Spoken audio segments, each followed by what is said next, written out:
Hello students, welcome to GRD classes. In today's lecture, we will do our new topic that is uniform circular motion. तो आज के lecture में हम start कर रहे हैं that is UCM. UCM जो है हमारा आज का टॉपिक रहेगा जिसे यूनिफॉर्म सर्कुलर मोशन कहा जाता है।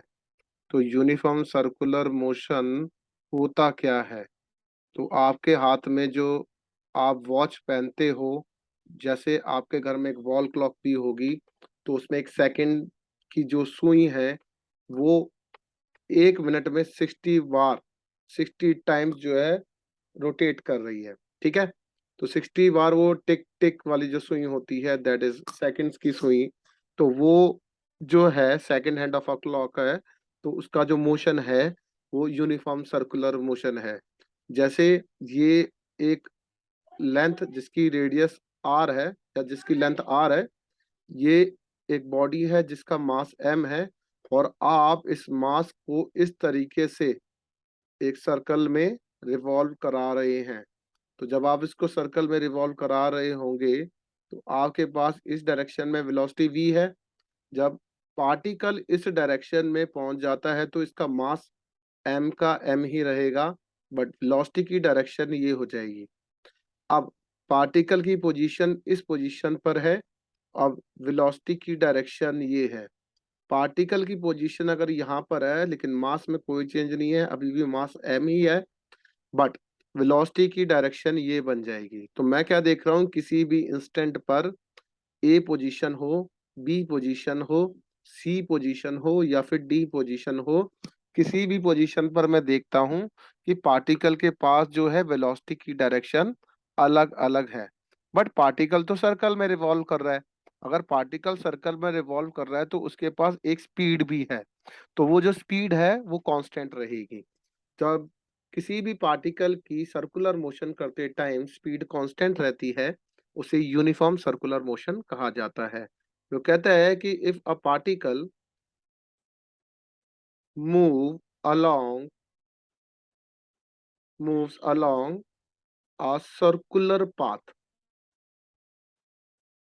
okay, with constant speed, with constant speed से अगर वो सर्कुलर पाथ में रिवॉल्व कर रहा है तो उसे बोला जाएगा यूनिफॉर्म सर्कुलर मोशन।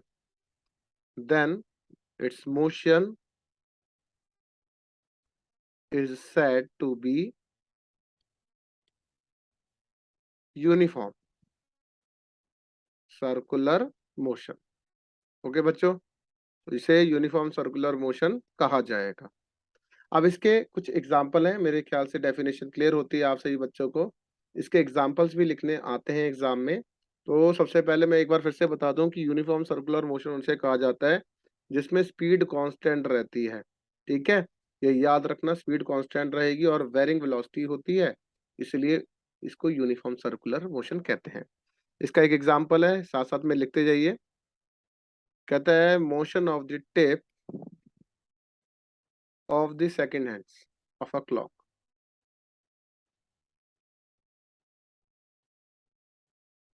ये मेरे पास फर्स्ट एग्जाम्पल है। सेकंड है motion of a point on the rim of a wheel rotating uniformly. तो motion of a point on the rim of a wheel, जो एक व्हील है जब वो रोटेट करता है तो उसके पास भी एक मोशन आता है जिसे यूनिफॉर्म सर्कुलर मोशन कहते हैं। ठीक है, तो अगर ये वाली बात क्लियर होती है तो ये क्वेश्चन हमारे पास जरूर पूछा जाएगा इससे रिलेटेड, तो ये मेरी रिक्वेस्ट है सभी बच्चों को करना है। कहता है कि जस्टिफाई दैट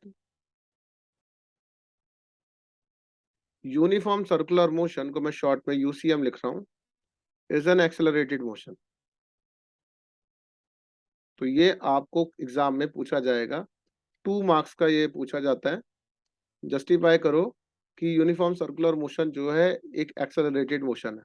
तो इसके लिए हमें एक 2-3 लाइनें को पता होना चाहिए। जितना मैंने बताया वो तो याद रखना ही है, लेकिन साथ में ये भी याद रखना है।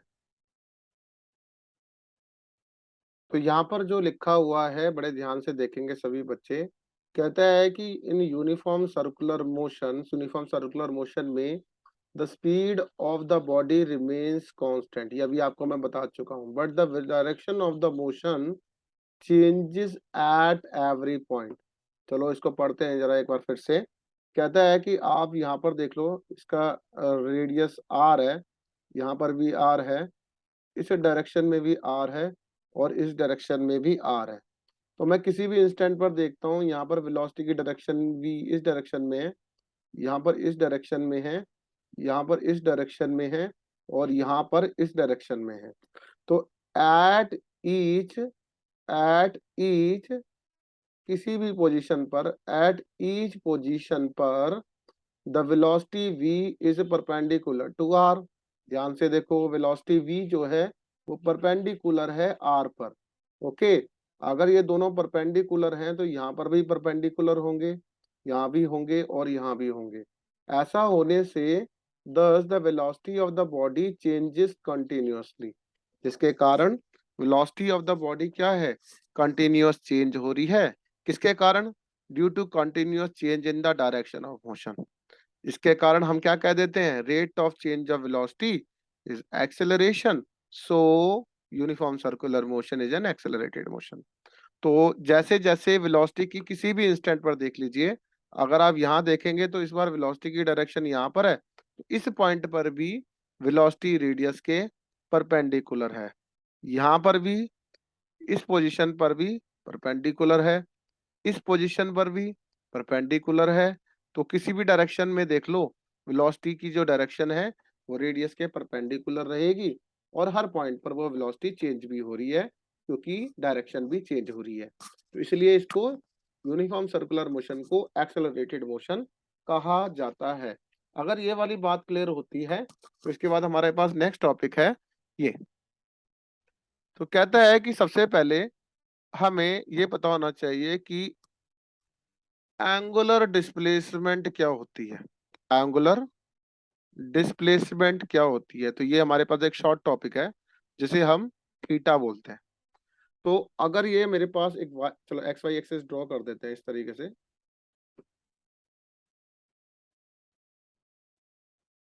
तो अगर मैं यहाँ पर एक एक्स वाई एक्सिस ड्रॉ कर देता हूँ, इसको ओरिजिन मानते हैं, और मैंने क्या देखा यहाँ पर कि अगर ये ओरिजिन है तो particle t equal to 0 second से चलना स्टार्ट हुआ होगा और इसका रेडियस जो है वो r है।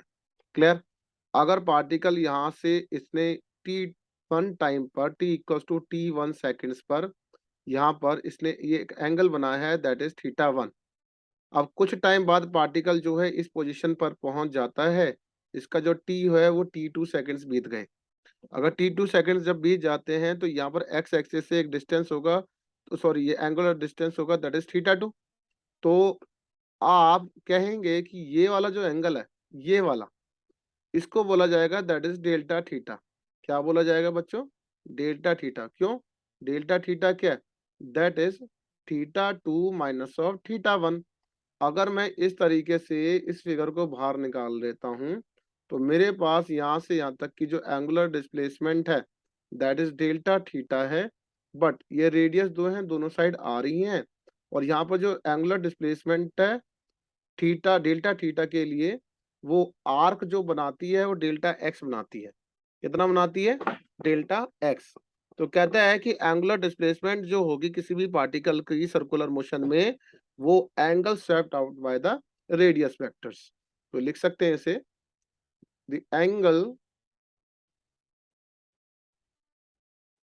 Swept out by radius vectors. ठीक है ना? तो ये जो रेडियस वेक्टर्स हैं आर आर हमारे पास, ठीक है, इन द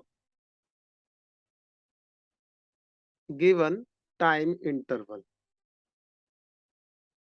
किसी भी गिवन टाइम इंटरवल में ये जो थीटा बना रहे हैं दैट इज एंगुलर डिस्प्लेसमेंट। तो angular displacement that is theta, वो आर्क बाय रेडियस होता है। तो आर्क हमारे पास डेल्टा एक्स है और रेडियस आर है, क्योंकि रेडियस को ये रिप्रेजेंट कर रहे हैं और आर्क हमारे पास ये है। एंगल की जो यूनिट होती है, एंगुलर डिस्प्लेसमेंट की जो यूनिट रहेगी बच्चों, कितनी रहेगी? क्योंकि ये भी डिस्प्लेसमेंट है, ये भी डिस्प्लेसमेंट है, मतलब डेल्टा एक्स और रेडियस दोनों डिस्प्लेसमेंट हैं। तो ये कट जाएंगे, तो हमारे पास जो एंगल की यूनिट बनेगी, मास लेंथ टाइम में ना बन के रेडियन बनती है। ठीक है, रेडियन इसकी यूनिट बनेगी, किसकी? थीटा की। अब इसकी डायमेंशन निकालने के लिए पूछता है, तो बेटा डायमेंशन तो होएगा नहीं, ये डायमेंशन लेस है, एंगल की कोई डायमेंशन नहीं होती, तो ये डायमेंशन लेस माना जाता है। अगर आपको थीटा क्लियर होता है यहाँ पर, तो अब इसके बाद नेक्स्ट है, दैट इज एंगुलर वेलोसिटी। कहता है एंगुलर वेलोसिटी किसे कहेंगे? तो बड़े ध्यान से देखेंगे। कहता है कि पार्टिकल जब यहाँ से स्टार्ट था, t इक्वल टू 0 सेकेंड से चला था, तो यहाँ तक पहुंचने में उसको कुछ टाइम लगा था, डेट इज t1 सेकेंड्स। तो t1 सेकेंड्स में पार्टिकल अगर यहाँ पर पहुंच गया था, तो एक सेकेंड से रब कर देते हैं दोबारा। तो टी वन सेकेंड्स में पार्टिकल जब यहाँ पहुंचा था, इसकी जो डिस्प्लेसमेंट थी वो x1 थी, जो इसने आर्क के थ्रू बनाई है, और इसने थीटा बनाया था थीटा 1। कुछ टाइम बाद पार्टिकल जब वो यहाँ पे पहुंच गया था, तो टाइम जो है t2 सेकेंड्स बीत गए थे, और यहाँ से x एक्सिस तक का जो एंगल था वो थीटा 2 था। सिमिलरली ये वाला जो एंगल है, this is called delta theta, but यहाँ से यहाँ तक की डिस्प्लेसमेंट जो है वो x2 है। ठीक है, तो अब ये कहता है कि एंगुलर वेलोसिटी क्या होता है। सबसे पहले वेलोसिटी क्या होता है, तो आप बोलेंगे सर डिस्प्लेसमेंट अपॉन टाइम, तो यहाँ पर एंगुलर वेलोसिटी क्या हो जाएगा बच्चों? Angular velocity by time taken. तो यू कैन से फॉर्मूला जो बनता है, जस्ट एंगुलर वर्ड ऐड हो गया, angular displacement upon time taken. Sorry, यहाँ पर एंगुलर वेलोसिटी की जगह आ जाएगा, दैट इज ये ओमेगा है, ये हो जाएगा एंगुलर डिस्प्लेसमेंट, क्योंकि डिस्प्लेसमेंट अपॉन टाइम वेलोसिटी होती थी, बाय टाइम टेकन। तो एंगुलर डिस्प्लेसमेंट को अभी आप डेल्टा थीटा से लिख कर आए हैं, और टाइम टेकन जो है आपका t सेकेंड्स है। क्लियर? और t सेकेंड्स तो टोटल टाइम है, लेकिन मैंने डेल्टा थीटा के लिए जो टाइम लिया है वो डेल्टा टी लिया है। तो ओमेगा जो बनता है, that is delta theta by delta T की बराबर रहेगा। एक और बात, इसे एक और बात एक और टर्म्स में लिखा जा सकता है कि the time rate of change of angular displacement.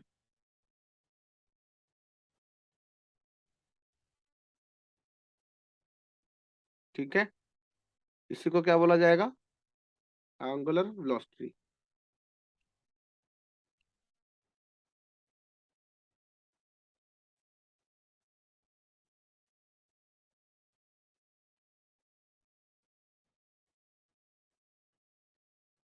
तो इसे एंगुलर वेलोसिटी बोलेंगे। तो एक और बात, इसकी यूनिट बताइए। तो थीटा के लिए वी कैन यूज रेडियन, मैं यूनिट लिख रहा हूँ इसकी। ओमेगा के लिए रेडियन पर सेकेंड। इसका जो डायमेंशन बनेगा बच्चों,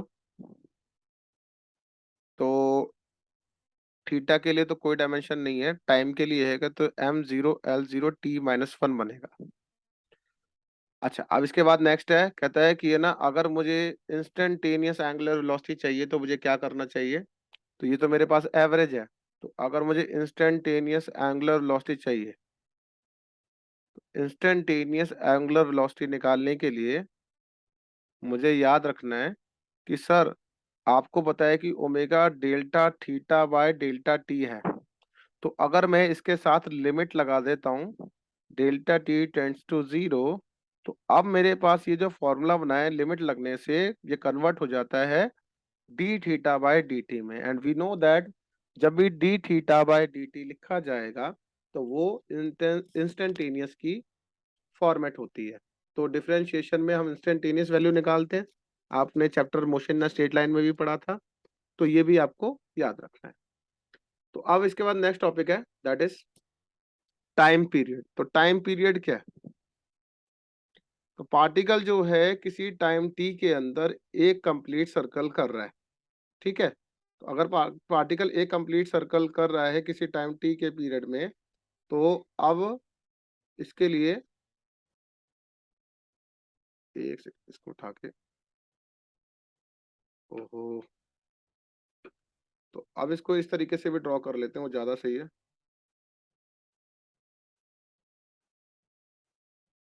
तो टाइम पीरियड है कि जब पार्टिकल यहाँ से चला t इक्वल्स टू 0 सेकेंड में और पार्टिकल ने 1 कंप्लीट रेवोल्यूशन कर लिया, तो टोटल टाइम जो लगा है इसे t लगा है, तो दैट इज टाइम पीरियड। तो टाइम पीरियड के लिए हम लिखेंगे the time taken by the particle to complete 1 revolution, the time taken by particle to complete 1 revolution. ठीक है, तो अपना 1 रेवोल्यूशन किस पाथ में कन्वर्ट करती है, वो कवर करती है सर्कुलर पाथ में, along its सर्कुलर पाथ। तो कोई भी पार्टिकल अगर सर्कुलर पाथ में चल रहा है तो वो किसी टी टाइम में अपना 1 रेवोल्यूशन कंप्लीट करेगा, तो दैट इज टाइम पीरियड, जिसे हम कैपिटल टी से रिप्रेजेंट करेंगे। ठीक है, तो time period is denoted by T and we know that the unit होती है टाइम पीरियड की, क्या होती है बच्चों, ये तो हर एक बच्चा जानता ही होगा, दैट इज सेकंड। ठीक है ना, ओके, तो सेकंड जो है वो टाइम पीरियड की यूनिट रहेगी। The next one is frequency. तो कहता है कि फ्रीक्वेंसी क्या होता है, तो काफी बच्चों को इसका सिंबल नहीं पता, तो बनाना सीख लीजिए। इस तरीके से हम फ्रीक्वेंसी का सिंबल बनाते हैं, इसे न्यू कहते हैं और कुछ कुछ जगह नू कहते हैं।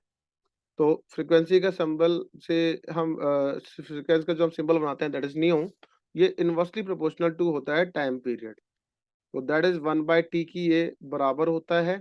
और इसकी जो यूनिट होती है बच्चों, दैट इज पर सेकंड होती है, और यू कैन से हर्ट्स से इसे लिखा जाता है। द फ्रीक्वेंसी ऑफ ऑब्जेक्ट जो भी होगी सर्कुलर मोशन में, number of revolution completed per unit time, तो इसको लिख सकते हैं नंबर ऑफ रेवोल्यूशन कंप्लीटेड, ठीक है, per unit time, that is frequency.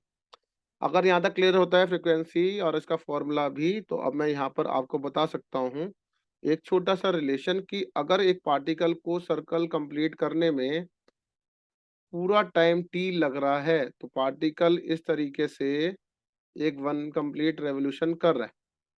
ठीक है ना, तो 1 कंप्लीट रेवोल्यूशन जब वो करेगा, तो यहाँ से वो स्टार्ट होता है t इक्वल टू 0 सेकेंड से, let it be p position, फिर q पर गया होगा, फिर r पर गया होगा, फिर s पर गया होगा, फिर बाद में वो दोबारा किस पर पहुंच गया बच्चों, p पोजीशन पर पहुंच गया।